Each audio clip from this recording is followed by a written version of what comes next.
बहुत लोगों का क्वेश्चन आ रहा है कि अगर 12 लाख का टैक्स जीरो है तो ये स्लैब का मतलब क्या है? 4 से 8 लाख 5%, 8 से 12 लाख 10%, तो फिर जीरो कैसे हुई? आइए मैं आपको समझाता हूं। देखो, अगर आपकी इनकम सपोज करो 8 लाख रुपए है, तो देखो इंडिया में जो इनकम टैक्स निकलता है वो स्लैब रेट के हिसाब से निकलता है। तो यहाँ पे आपकी 8 लाख इनकम है, तो शुरू के 4 लाख में आपका जो टैक्स हो जाएगा वो हो जाएगा जीरो। फिर नेक्स्ट 4 लाख, 8 में फिर 4 गए, 4 लाख बचे, 4 में फिर 5% निकल जाएगा टैक्स, तो वो निकलेगा 20%। तो टोटल टैक्स कितना होता है आपका? 20,000 रुपए। आपको गवर्नमेंट टैक्स रिबेट देती है सेक्शन 87A के अंदर, वो आपको मिलेगा, अब मिलेगा आपको 20,000 रुपए। तो 20,000 आपकी टैक्स लाइबिलिटी, 20,000 आपका टैक्स रिबेट, तो नेट टैक्स आपका कितना हो जाएगा? जीरो हो जाएगा। एक और एग्जांपल देता हूं। सपोज करो आपकी इनकम है 12 लाख रुपए, तो 12 लाख रुपए पे टैक्स कैसे निकलेगा? शुरू के 4 लाख पे जीरो निकलेगा, फिर नेक्स्ट 4 लाख पे कितना निकलेगा? 5%। तो 4 लाख का 5% होता है 20,000, तो 20,000। फिर अनदर 4 लाख पे हो गया। अब आप ये फ्लैग पे आ जाओगे तो 4 लाख पे 10% कितना होता है? 40,000। तो टोटल आपका टैक्स कितना बन जाएगा? 60,000 रुपए। गवर्नमेंट ने ये रिबेट अब कर ली 60,000 अंडर सेक्शन 87A, तो अल्टीमेटली आपकी जो टैक्स लाइबिलिटी है 12 लाख पे वो कितनी हो जाएगी?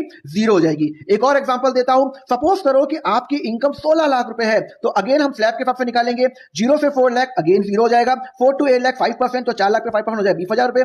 8 से 12 लाख 4 लाख होता है, तो 4 लाख पे 10%। 12 से 16 लाख 4 लाख रुपए होता है, 4 लाख पे 15% होता है 60,000 रुपए। तो टोटल जो आपकी टैक्स लाइबिलिटी है वो होगी 1,20,000 रुपए। अब आपको इसमें कोई रिबेट नहीं मिलेगा, बिकॉज रिबेट सिर्फ 12 लाख तक मिलेगा, और आपकी जो नेक्स्ट होगी टैक्स लाइबिलिटी होगी वो होगी 1,20,000 रुपए। ऐसी फंडा के लिए फॉलो करिए अकाउंट फंडा को।